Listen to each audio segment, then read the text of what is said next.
Podcasting from eHealth New South Wales. This is Let's Talk eHealth. Welcome to another episode of Let's Talk eHealth, a podcast designed to showcase the projects and people we have at eHealth New South Wales.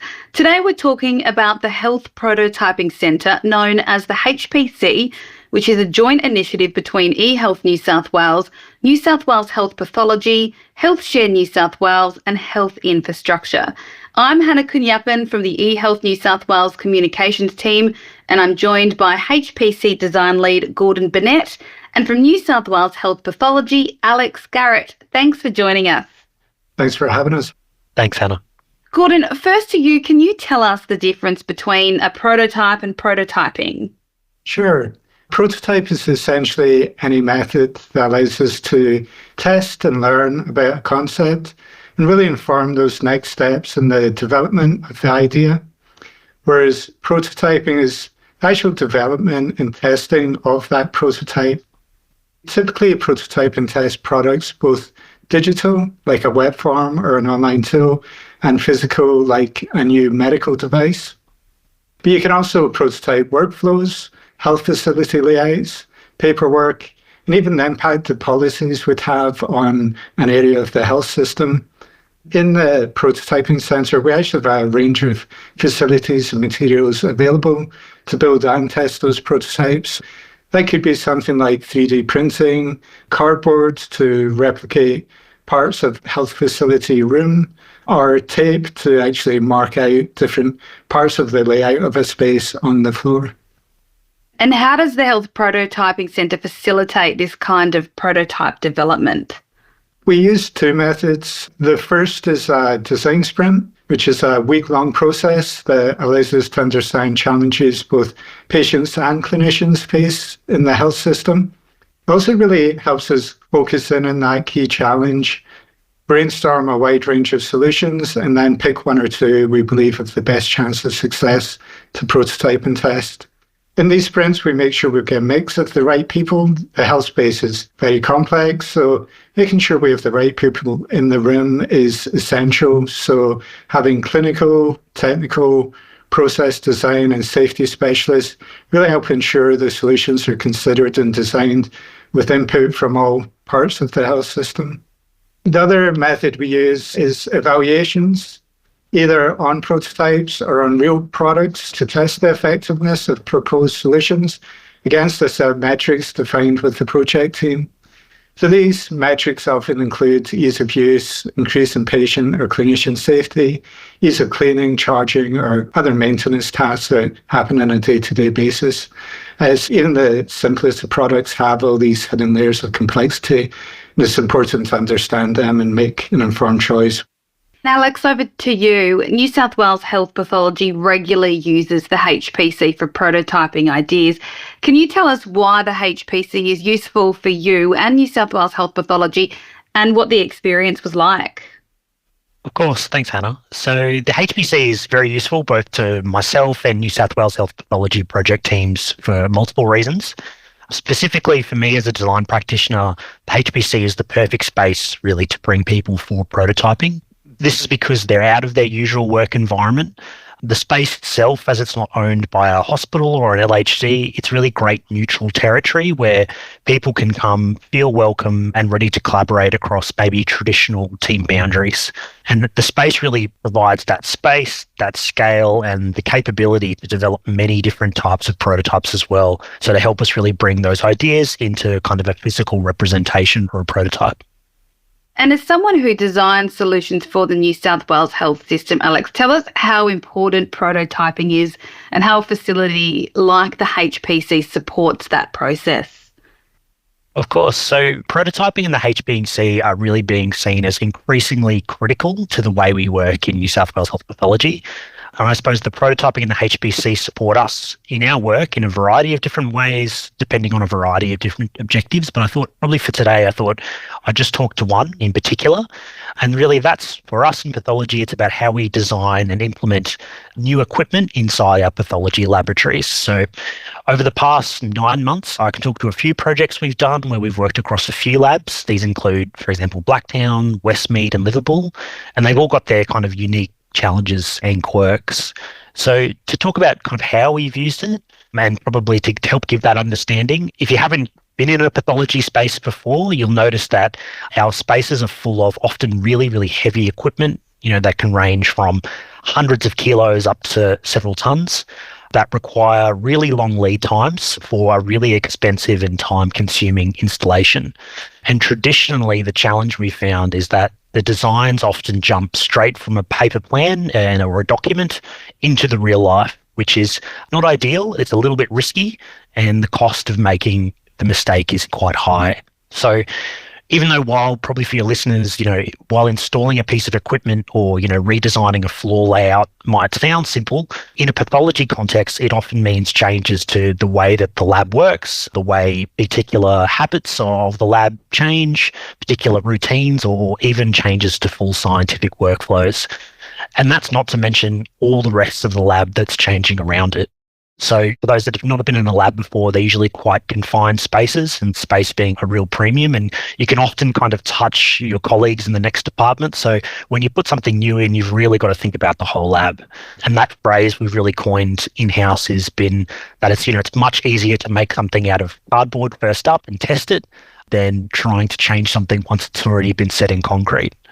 So this has been really, really handy. And finally, really for me as well, going beyond the physical prototype, I love how the prototypes enable us, and of course the HPC, working in the HPC, enable us to have real honest conversations about what isn't going to work, and talks about some of those wider consequences and challenges in the health system and why our health systems work in a certain way. Yeah, definitely. Could you tell us a little bit more about those lab developments that went through the HPC, kind of what happened, what was involved? Yeah, sure. So just kind of calling back to those lab projects I mentioned earlier, these were really centered on the installation of new equipment and the reconfiguration of the lab environment around it. And while they all had a similar theme, of course, they all had slightly different intents.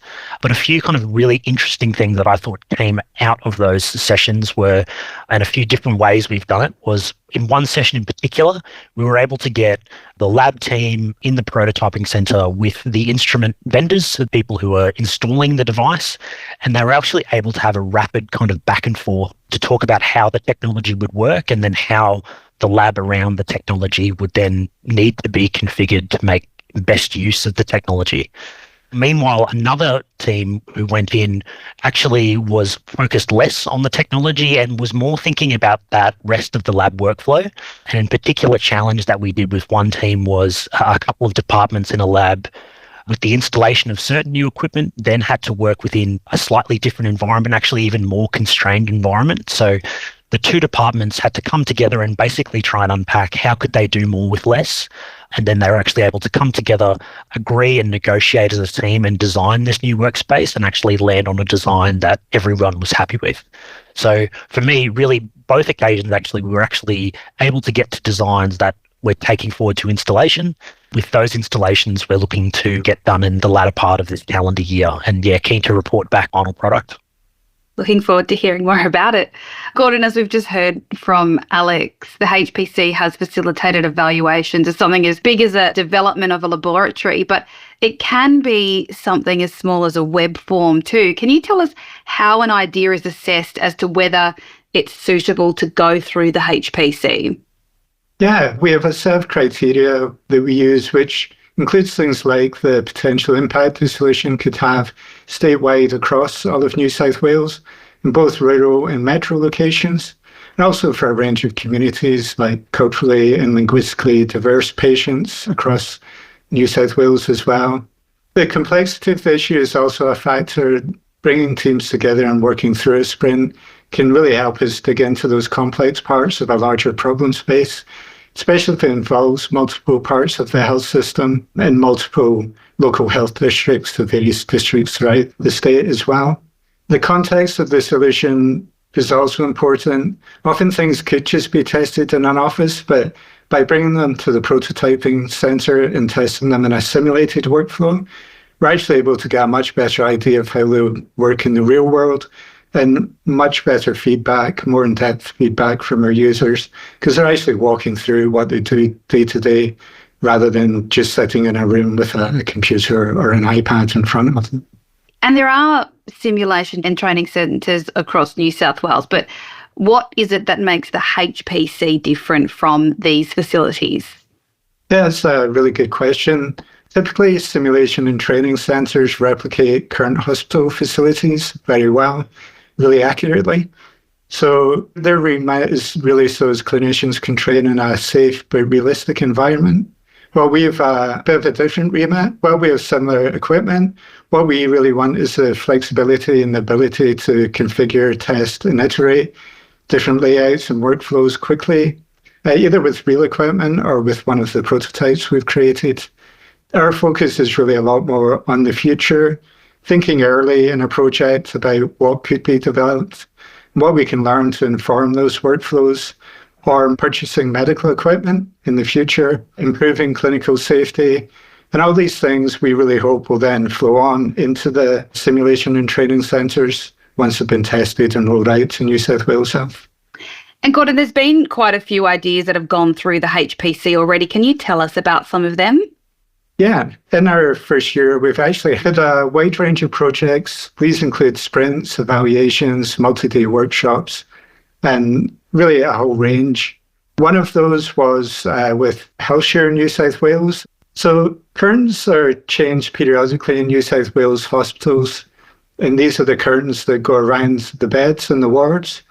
And that brings a risk of falling from height and also a risk of strain when the staff are working above shoulder level.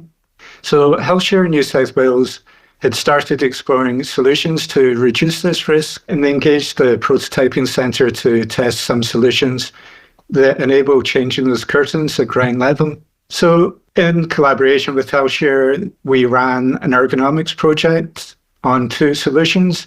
These really allowed the curtains to be lowered to ground level, changed the floor height and raised back to the rail. It also involved participants from health infrastructure who are responsible for the inclusion of things like these new systems and the new builds of health facilities, and the CEC who look at patient and clinician safety across the health system. The HealthShare were able to find a preferred solution based on the ergonomics and operational parameters, but actually having the staff there to change the curtains every day, so understanding if things like height, physical strength, or a range of other factors impeded the use of these systems or improved on what they currently do in the wards. So now HealthShare are able to liaise with infrastructure to implement this preferred solution and look at how it can be rolled out in new builds or retrofitted to existing builds if there's an opportunity there. So this project is really one of those really good examples of the hidden levels of complexity that exist in everyday operations, like changing a curtain in a hospital, which just seems like a very simple thing, but really in a health system isn't. There's definitely a lot of cross-collaboration then between the partners on this. Gordon, who are the project teams that can submit an idea to the HPC for testing? Is it open to anybody? It's open to anyone across New South Wales Health, and we have a proposal form that they can use to submit an idea. We would then reach out to the team to talk through that idea before taking it to one of our 4 partner organisations for endorsement. Every project that comes to the centre will have been endorsed by one of those 4 partners who are eHealth New South Wales Health Pathology, Health Infrastructure, or HealthShare New South Wales. We'll also look for those opportunities where those teams can collaborate with representatives from those 4 partners as well. Well, thank you both for joining me today to discuss the Health Prototyping Centre. For listeners who are in a position to submit an idea for prototyping to the HPC, you can find the link to the form in the podcast show notes. And for those who are interested in seeing what the HPC looks like, there's a virtual tour of the centre on the eHealth New South Wales website, or you can email the team at ehnsw-hpc@health.nsw.gov.au. Thanks, Gordon and Alex. Thanks, Hannah. Thanks, Hannah. Thanks for listening to Let's Talk eHealth New South Wales. If you enjoyed the show and want to learn more, visit www.ehealth.nsw.gov.au.